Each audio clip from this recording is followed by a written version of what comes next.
All right, you are now tuned in to the Rotated Views podcast. I am your host, Jimmylee Velez. I'm here with Gabe, Manny, Heck, Goose, Paul, and James. The way home. In this episode, we have special guests Paul Clements and James Richardson. We cover topics that range from starting a nonprofit, rental properties, compassion, homelessness, and much more. We wrap the episode up with quotes from the Dalai Lama and Steve Maraboli. Guys, if you're new, thank you for joining us. Don't forget to download and subscribe. We drop a new episode every Tuesday morning for your listening pleasure. Kicking things off, Paul and James, thank you for joining us, first of all. Thanks for having us. Absolutely. The way home. So for those of us who do not know who you are and what you do, we'll start with you, Paul. Let us know. The Way Home is a organization created to provide pathways to housing for chronically homeless men in Bucks County. I love it. Okay. So we are a housing first model organization. Okay. And for those listening who are not familiar with Housing First is a permanent supportive housing program that's designed to help with the chronically homeless population. So, okay. There is a broader definition out there of homelessness. HUD defines homelessness as anyone who doesn't have a permanent home, permanent roof over their head. So anyone who's doubled up, living in a car, living in a garage, according to HUD, is considered homeless. But when the public sees homelessness, what do you think of?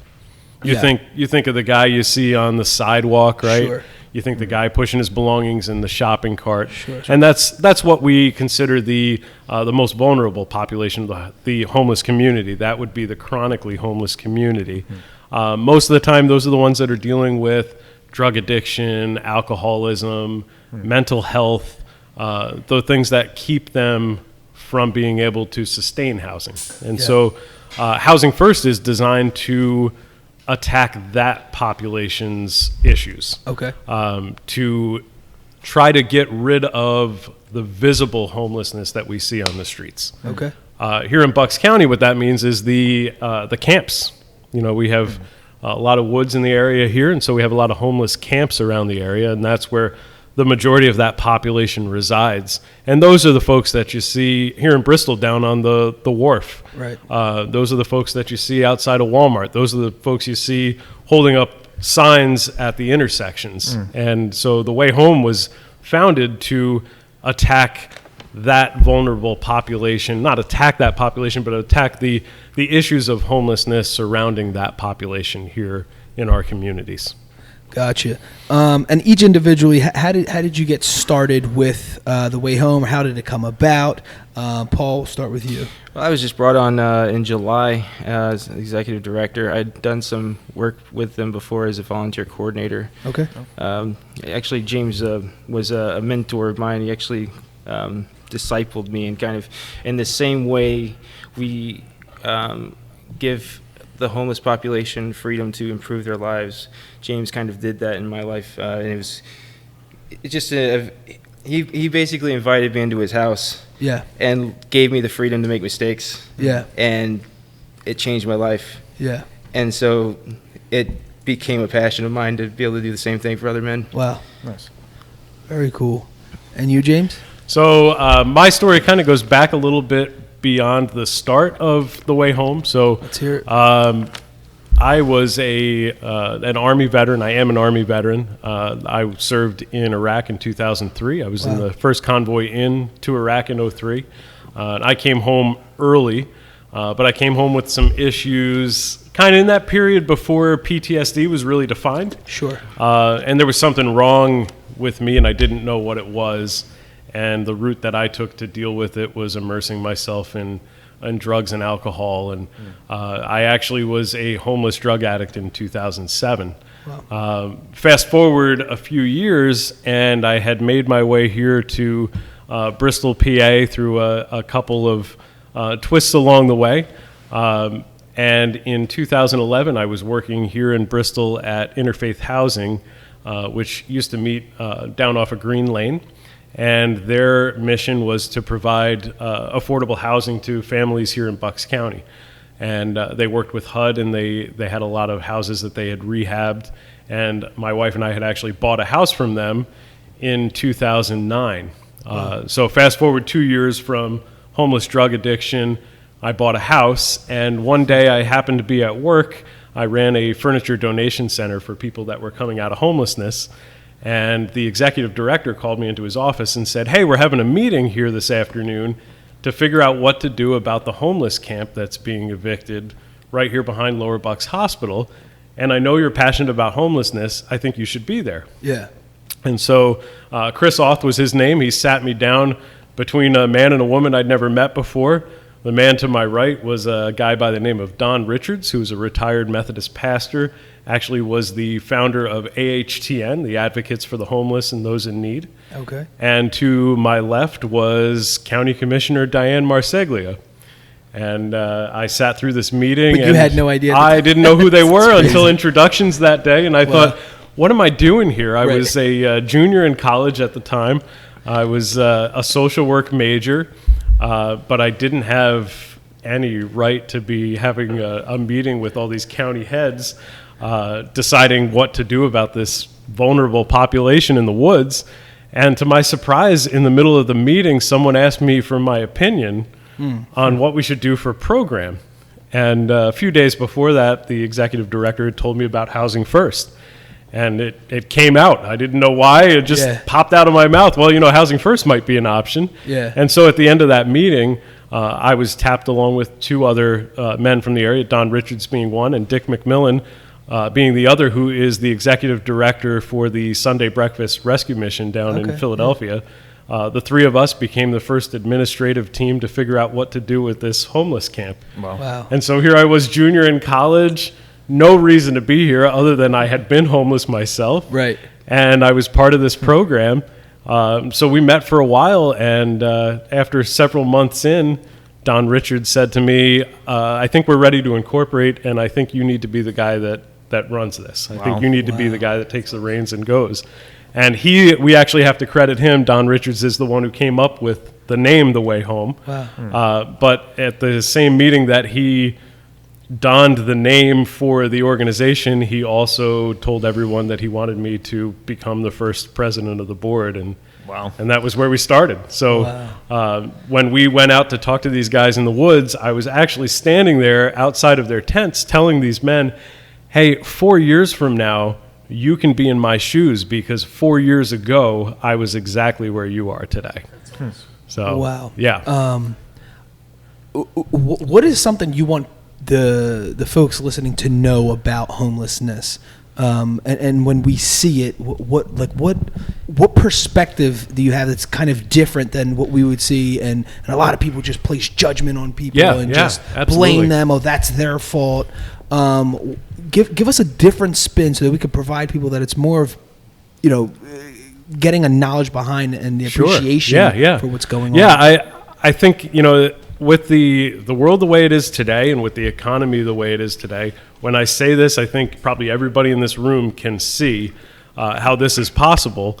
But we are all really kind of one step away from being there, right? Absolutely. I mean, we're one paycheck away. I think the last statistic I read was somewhere between 80 and 90% of Americans only have 1 month's expenses saved. Wow. Yep. So we are all really that close to it, right? Right. So if you take that perspective when you look at the problems of chronic homelessness, you realize that if myself, with my life put together, is 1 bad month away from being in that position, how is someone who doesn't have things put together going to get past where they're at? Absolutely. And the other thing that I would say is that they all have a story. Everyone that you see on the street has a story. Some of them were business owners. I think about one guy we had at the camp. His name was Phil. He owned a video store at one point. Wow. And he had been homeless for over a decade.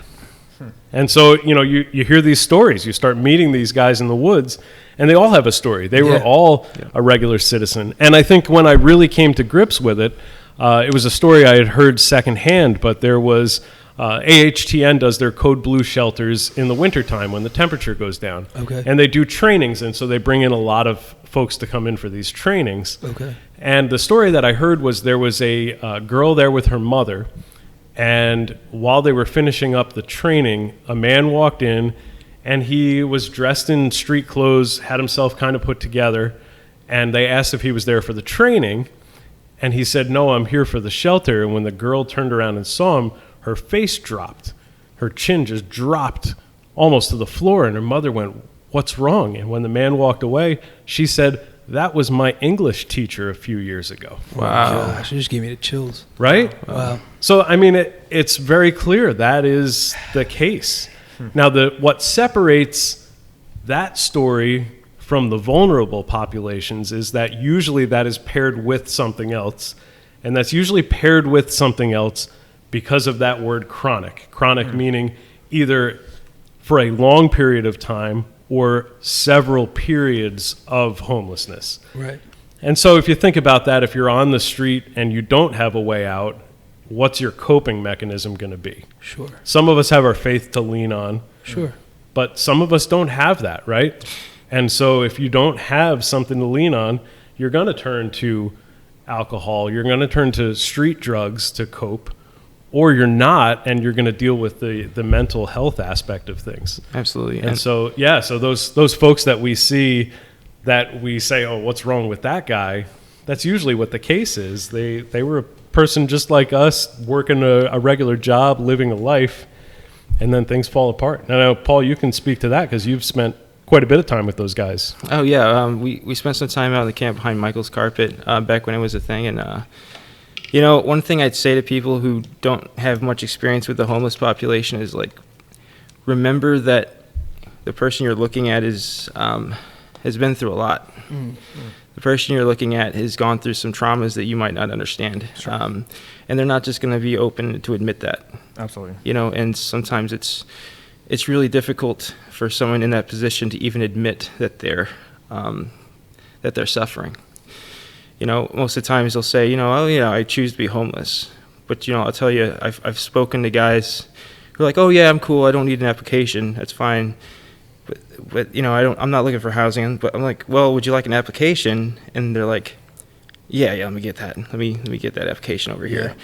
You know, out at the camp, there was this, I won't say names, but there was a man out there. He lived in a camper, and he worked. He made decent money. He had a car. You know, he was you know, I was like, "Hey, you know, what's going on? Why you know, you have the means to live somewhere, you know, nice." You know, turns out that, you know, he had a spouse who committed suicide. Wow. And he cannot stand being inside a house. Wow. And so it's these traumas, and we're coming to find out more and more scientifically that a lot of mental illness is caused by trauma. Mm-hmm. Bipolar disorder, schizophrenia even is caused by a severe amount of trauma in your childhood and in your past. And so, like, I would just say, you know, be open-minded and try to have a loving heart. Absolutely. Yeah, there's somebody posted something I seen somewhere. It was a short video, but the whole premise of the whole thing is you don't know what people are going through, really. And sometimes we get so... Chick-fil-A. That's what it is. It's part of their training. Yeah. Okay. Yeah. I think we get so wrapped up in our own lives, and we like to nitpick at other people, regardless of what their situation is. There's something there about our ego or insecurities. We like to point and the negative stuff out on everyone else. Meanwhile, it's really, you know, pointing at our own flaws, so to speak. And I don't know if that's a normal thing. Maybe initially, but then once you become aware of something, I think then it becomes ignorance. But yeah, I think it's something that it's the education and the awareness that you all are bringing is just as important, I believe, as the housing, because if there's other people that are more aware of these specific situations and are aware of these specific, you know, guys that actually need the help, and regardless of the reason why they might not think they do, or, you know, they do, is just having that awareness. Sometimes some people don't even know some of the locations you're even talking about that even exist. Yeah.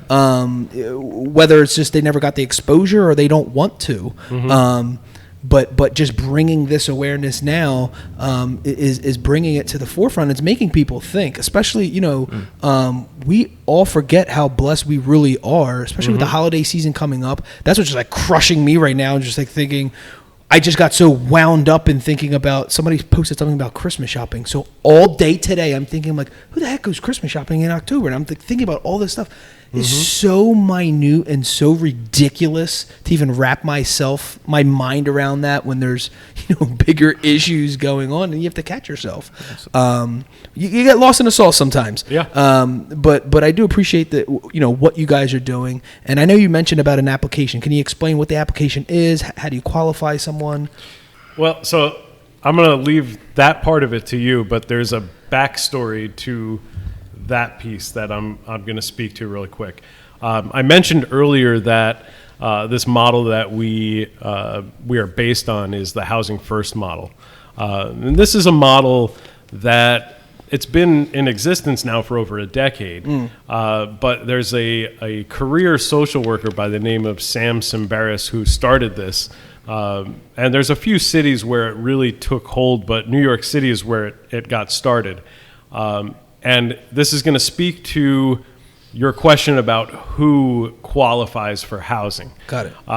And so the reason why Housing First started is because of a series of failures over decades of social work and treatment on how to handle this vulnerable population, this chronically homeless population that we're talking about. What eventually happened is the street outreach teams came to a lot of these folks in New York City that they had seen over and over and over again and said, how can we help you? What do you want? Because the approach previously and the competitive approach today is the recovery house model. And so what the recovery house model states is you qualify for housing when you are clean.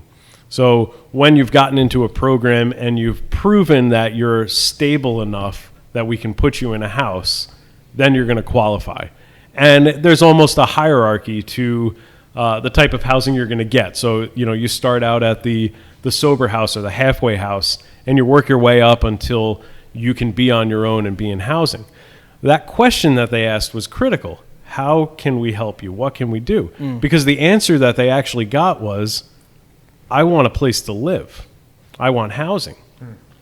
What they found was that old recovery model, that recovery house model, has a 40% success rate in terms of housing stability. And when they say housing stability, what we're talking about is someone who leaves the street, moves into housing, and is able to maintain their housing. Got it. So not necessarily being able to stay in that first house that they get into, but not going back to the street. Gotcha. Okay. What they found was by doing what these folks were asking for, by putting them in housing first and then dealing with everything, it performed two critical pieces. The first one is it didn't attach treatment or support to housing. And what that means is when you're following this recovery house model, you can stay in housing as long as you stay in treatment. Okay. If you put somebody in housing first and then give them the services they need after the fact, they're not tied to each other. So if someone leaves housing for whatever reason, if they lose their housing, if they can't maintain their rent, if they can't maintain not having other people come in to their house and so maintaining tenancy like the rest of us have to if we rent, if they can't maintain that, they don't lose the services. So whatever social service are being connected to them. So if it's somebody who's an alcoholic, they don't lose the treatment. If it's somebody that has mental health, they don't lose that treatment just because they lose their housing. And then the other side to this is that there's a dignity piece that's missing in the recovery house model. So if you think about that, like if you place rules on anything, is there inherent dignity in that? Right? You feel like you always have to live up to something Absolutely. else, Sure. right? Absolutely. So if you take that away, there's a dignity that allows someone to be part of society who is used to having people gawk at them, having people ignore them. You know, most of the folks, if you talk to them that are out on the streets, they feel invisible, right? So if you put somebody in housing that was previously out on the streets, there's this dignity piece to I'm not invisible anymore. So on the flip side now, 40% was the success rate of housing stability on the old recovery house model. On the Housing First model, across the board, in any country they've run it, 80% success rate in housing stability. Wow. 80%. It's double. And here's the crazy part. The cost is significantly less. Because under the old model, if there's a 40% success rate and a 60% failure rate, that other 60% that's not being housed, that's out on the street, they cost the taxpayers money, right? Because they're in and out of hospitals, they're in and out of prison. So we're paying police officers to pick these guys up. We're paying ambulance drivers. We're paying EMS workers to go and treat these guys out on the street. They're going to the hospital. We know what emergency room costs are, right? They're through the roof. So if 60% are dealing with those costs, the cost per person on the street is extremely high. Whereas if you put them in housing and there's an 80% success rate, you shrink that population that's not successful to 20%. You take a lot of strain off the taxpayer's back, and it's cheaper to house someone. Yeah. I saw a statistic. Actually, it's right here on your brochure that federally funded housing is way more than the methodology that you all are using. It says the annual cost of housing through government funding housing is $15,000 per person, and the annual cost of housing through the Way Home is $2,500 per person. So drastically different. And I know there's a lot of math that goes involved in this kind of thing. But Paul, did you want to talk about the applicant? Yeah, everything James just said kind of encompasses the applicants we look for. You know, we don't have a whole lot of barriers involved. You know, are you homeless? Do you need a place to live? Are you willing to follow like 5 or 6 simple rules? You know, that's pretty much it. Absolutely. And then we guide them towards services. You know, and we'll get into friendly visitors more later, but that's essentially what this is come get housing and work on your issues. That's what we're all doing, every one of us. Absolutely. Yeah. Well, most of us probably have housing, but we're all working on our issues, right? Yeah, 100%. Yeah. All right, James, define what does compassion mean to you? Because it's something that, you know, it comes naturally on some aspects, and then a lot of it comes because of experiences. Absolutely. And then, because you ever see, because the reason why I say this, because sometimes my son, who's 5, who has a very limited experience with certain things, his is this unsurmountable compassion towards people. Like, he literally will tear up if he sees something. Like, where the heck did he get this? But then there's learned like experiences when we go throughout life. And then it just crushes you when you see a certain kind of thing, and it hits you emotionally. So what does compassion mean to you, or how would you define it? I think a critical piece in compassion is passion. Yes. Right. So I think a lot of times when we see vulnerable populations, wherever it is, whether we're talking about human trafficking, or we're talking about the homeless people on the streets here, or we're talking about abuse victims from domestic violence, there's a passion piece to do something about it, right? And that's what separates the people who see that and move on with their life, and see that and have to want to do. Absolutely. I can say from my personal experience that I wasn't always compassionate for these populations. Sure. Obviously, it's hard to not be compassionate when you've been in their shoes. Sure. But there are other things in this world that I'm compassionate about, shoes that I've never been in. Sure. So I think there's a lot of pieces that guide that. I'm not here to preach tonight, but I do believe that grace is a big piece in it. So I look at all of these situations as these are flawed human beings who are created in the image of God, who are just like me, The only difference is they're going through something right now that I'm not. Mm-hmm. And so I'm not any greater than them. And so I have to give them that grace because that's the grace that was given to me. Wow. Right? Mm-hmm. The fact that I'm here today, that I'm a successful businessman, that I have a college degree, that I own a home and have a family. If you told someone from my past, from 10 years ago, that that's where I would be, they would tell you you're crazy. Mm-hmm. And it's grace that got me there. And so I think that's really what it is if you have that grace mindset, then you can be compassionate for people around you. Absolutely. I look at your slogan here on blessed, faith, hard work, and gratitude. And grace is the key component of gratitude, right? Absolutely. That's the root word to that word, gratitude. Absolutely. And so when we look at the world in a thankful way, when we look through the lens of gratitude, we tend to have grace for the people around us who maybe are not where we're at in life. Absolutely. And that's the population that we serve. So I think, Paul, I know for sure agrees with me completely there. And I think everyone on our team, our entire board, we look at the world through the lens of grace. A lot of that has to do with our faith. Absolutely. That is what triggers the hard work and the gratitude is that faith that we have. But I think that's the key piece, is that I love because I was loved first. I show grace because I received grace first. And the impact that has is immeasurable because, the same way you receive that grace and you want to give it on, like the people you give grace to, they continue to want to give on. Mm-hmm. I mean, like I said before, the grace that James showed me has set me on fire for helping other people. And the impact of what he's done, especially founding The Way Home, is just, you can't measure that. Absolutely.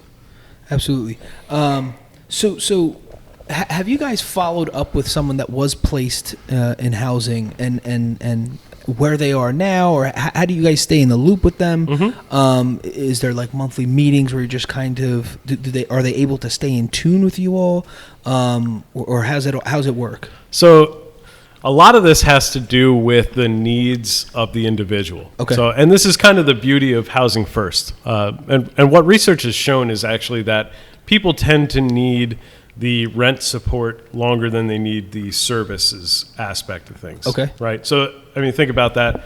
Housing opens up a lot of opportunities, right? Absolutely. So if you're living in the woods and you don't have access to a shower, it's kind of hard to keep yourself cleaned up to be able to go out and do interviews and get a job. It's hard to fill out an application without an address. Absolutely, right? It really is. Absolutely. Yeah, and it's hard to get an ID without an address, and so there's a lot of barriers there. But sure, once you get into housing and you can keep yourself clean and you have access to a washer and dryer and you can keep your clothes clean and you start to reintegrate into society, things look much different. Yes. Then. A lot of people don't need those services support in the long term. And so the ones who are really successful, once they're established and they have an income stream and they're able to secure their own housing, tend to move on. And the ones who really grab a hold, we don't tend to hear from anymore. Sure. But we get those great stories where there's somebody who now is reintegrated into society, and now we run into him on the street. Mm. And one of our first residents was the first one to graduate from the program all the way back in the beginning. And I have run into him several times. He resides right here in Bristol. He has an apartment right down along the river. And one of the coolest stories that I heard about this guy is when he moved out of housing with The Way Home originally, he got into an apartment and he had an extra room in his apartment. And so what did he do? He found a guy on the street that was homeless and he brought him in.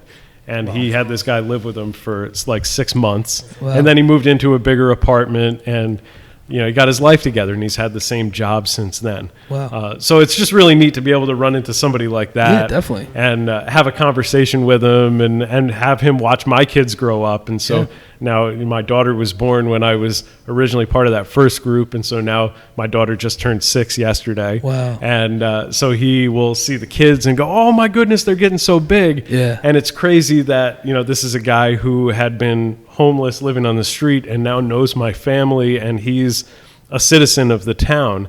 And this is the success that comes from this. And we have quite a few guys that have gone on to maintain housing that fall into that 80% housing stability statistic. Unfortunately, we do have the 20% guys. Yeah. And some of them, unfortunately, we do still see. Yeah. Some of them are floating around Bristol still. Sure. And, you have to have that reminder that everybody's vulnerable and this doesn't work 100%. So we're still looking for the 100%. But let me just say, too, like that label, homeless, the PC way of saying that, it's like people experiencing homelessness, because like that label actually causes a detriment. That label actually keeps people down. Mm-hmm. It makes people feel like they're not worthy of good things. Mm-hmm. It's just, it's sad just to see. For sure. Yeah. So how do you guys, is there a way that you guys market the way home, or is it just kind of, you going about your business because, you can only, take in so much, so to speak? Or is there something where you're marketing it and trying to put it out there, outside of this wonderful podcast that you're on? So we like to ask all of our guests, regardless if you have zero marketing, that's okay. We just like it because we have so many listeners that are tuning in who want to start their own nonprofit, whether it's in this area or not. Mm-hmm. And we just like to help guide them along the way and what tactics work, what doesn't work, or if you're just getting started. It's all good. You know what? I haven't even been doing this that long, but networking is key. Absolutely. You can't do enough networking. Absolutely. Yeah. Yeah.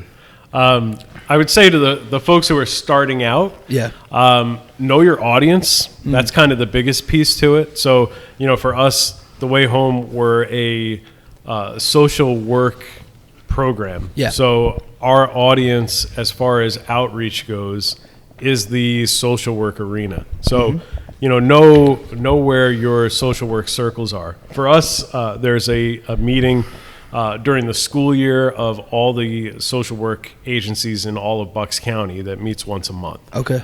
That was the bread and butter when we first started The Way Home. Marketing can be as simple as Facebook and social media, which we've used, but you can also try to get on the more national scene, which we also did. So podcasts like this are fantastic. Absolutely. But we also got connected through some networking circles, which Paul is 100% right. Networking is the key. But through that, we got connected with WHYY. So, very cool. So we were on NPR. We've gotten connected with local media as far as network television goes. So we've had some news spots with NBC and ABC and Action News. And it was actually kind of wild back in 2012 when we first got started. I remember having to go to one of my professors at college to tell him that I wasn't going to be in class because I was getting interviewed by NBC. Wow. And I mean, you can't argue with that, right? No, that's a guaranteed pass right Absolutely. there. But that's kind of critical, is to know your local audience and then expand that audience. Yeah. And the result of all of that media presence in the very beginning was when we first got started, we didn't have much of a budget. We didn't have money to get into housing.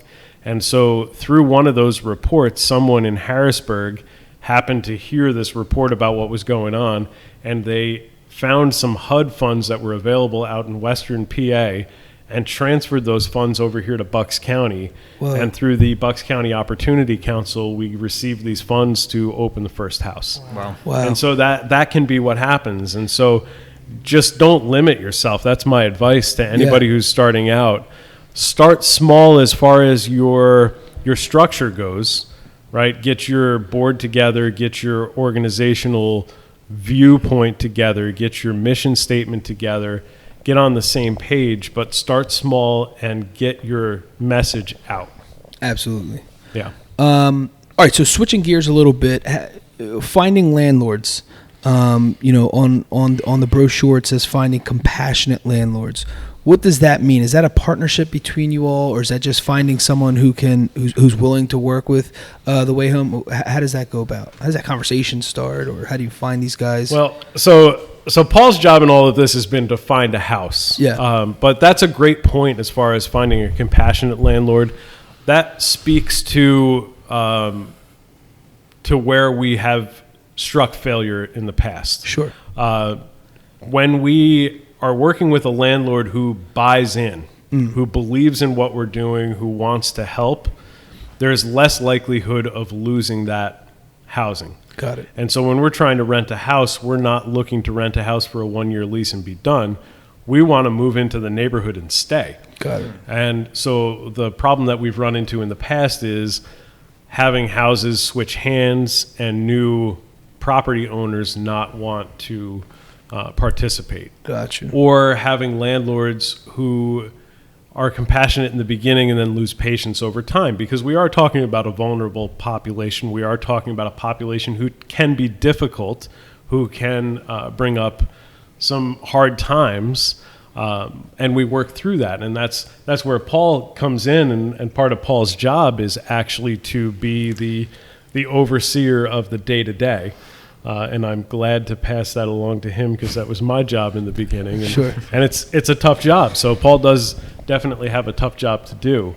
But we want someone as a landlord who's willing to participate in the process along with Paul, somebody that he can partner with to see this vision go forward. Yeah, it is a partnership too.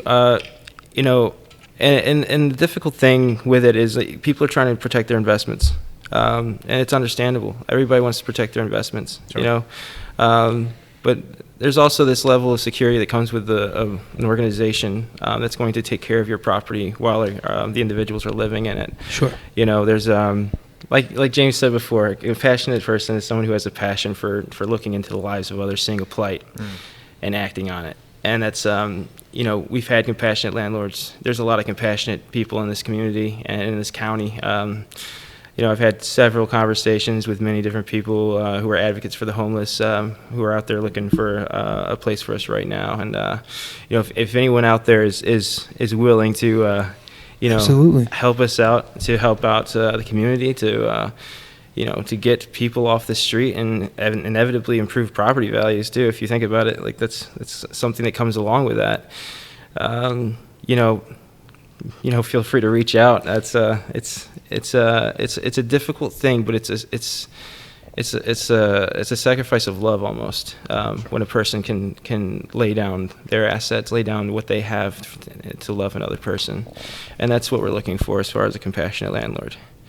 Absolutely. So for the candidates that they're going through the way home, I see you guys have friendly visitors who are mentors. What other services are you helping them with, or people you're connecting them with to go through this process? So we have you mentioned the friendly visitors. Yeah. So the friendly visitors are people who will meet in the homes with the guys once a week. It's the only service they're required to take part in. That's Nice. The Housing First model just requires that you're supposed to meet with a friendly visitor once a week. That kind of keeps them accountable. Kind of lets us keep an eye, like, you know, their progress, how they're getting along.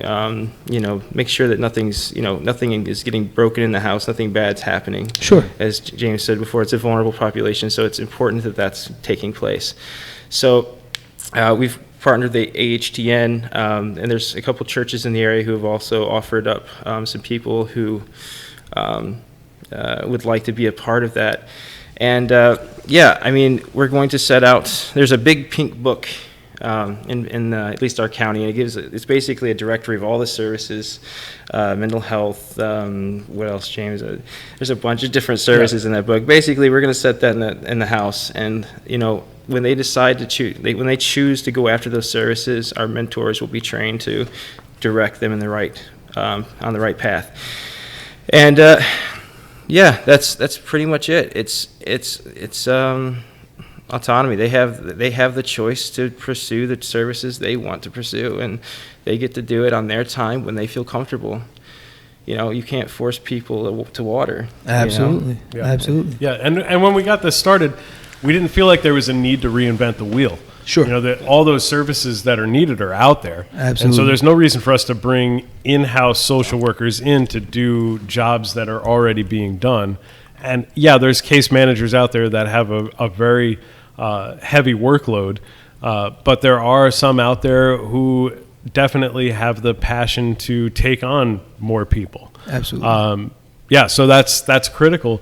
The other piece to having those services be available but not required. I mentioned the word dignity earlier, but that's kind of the critical piece to this. So when you force someone to get help, what happens? Absolutely. Resistance, right? Yeah.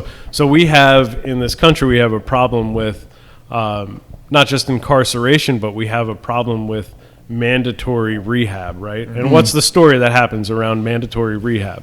Someone gets arrested and they're forced into rehab for 90 days. What happens at day 91? Relapse. Right. Every time. Because you're not doing it because you want to do it. Sure. You're doing it because you're being forced to do it, and there hasn't been a change inside. So the other critical term that falls in under Housing First is self-concept. And so when someone's self-concept changes, when they see themselves differently, then they want help, and then they reach out. So what Paul's talking about with these friendly visitors coming and not having an agenda of pushing people into services, but really just coming to be a friend, that's the friendly part of friendly visitor. I like it. When they invest time in someone without the requirement of them to go seek services, then they see the value in themselves and see themselves differently, and then they want the help. Then they want to reach out and say, hey, I have this issue and I notice that you don't. How do I get past this? Wow. I'm a drug addict and now I finally admit it and I need help. Who do I go to? And those services are there. And that success rate is drastically higher than when it's forced.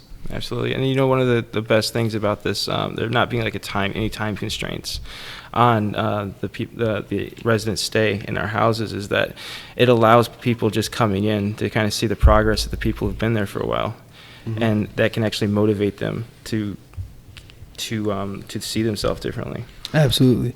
Yeah, I like that. It's like the one of the worst diets out there, or anytime you see a diet that's like a one size fits all, it's not going to work for the majority of the people. But when you actually hire like a nutritionist and they're giving you something that's actually for your body, your build, your metabolism, all of a sudden it works through the roof. So I like that approach. Switching gears up to the last question before we close out. How do you guys maintain the work-life balance? Is this, every time we ask this, it's so funny. We're like, what is life? This is life. But just share with the group. Is there time you cut out for family? Is there time, or is it just all kind of all intermingling and it is what it is, one big mush, so to speak? Yeah. So that's one that I think I wrestle with a lot. So, absolutely. I did start this back in 2011. I mentioned I have a daughter who just turned 6. Yeah. She was born in 2013, and when she was born, I had to shift gears as far as career went and go into something that I could support the family on so that my wife could stay home with the kids. And so I am actually a business manager at a car dealership, and I've been in the automotive industry now for the last 6 years. So that is a time-consuming career. Absolutely. That is an every Saturday job, and that is a lot of hours. And so I have thrown some things on top. So I actually took a leave of absence from the way home. I stepped down from the board several years ago, and the board tried to rejuvenate the mission this past year and realized that there was no one left who was from the original group. And so our president, Kyle Farris, reached out to me and said, could you come to a board meeting just to kind of help us to work your way through? And I left that board meeting back on the board. I think he was a better salesman than me, and I didn't know it was possible. But he closed me pretty good on that one. Yeah. So I've added that back into the mix, but I also serve as an elder at our church. And part of this melding, as you called it before, is just that our church lives under a discipleship model, and so we do things together. We live life together. Paul telling the story about how he came to live with my wife and my family and I, that was part of that mission, to live life together. And so when one of us goes into something like the Way Home and makes that our personal mission. It becomes the church's mission. Wow, and okay. so our daily life is all inclusive. You know, we're all a part of all of these missions that we do together. So when we brought Paul on to be our executive director, the church kind of rallied around that. We actually had a church service where we all got to gather around and pray over Paul, because we were sending him out to do this mission in the world. And so there is a bit of personal family time that gets put aside by all of us. Sure. But really, life is just one big mesh of everything together. Absolutely. And it's not just us. We carry the burdens with each other. We celebrate with each other. But yeah, it's one big family doing all of these things. Yeah, and I don't know how I would do it without my church. It's you know, there's so I work full time at Wood Services. You know, if that is, I'm a residential counselor, kids with autism, and you know, I also go to school part time. And then when I took this on, my wife was like, "What are you doing? Yeah. Why would you do this?" Yeah.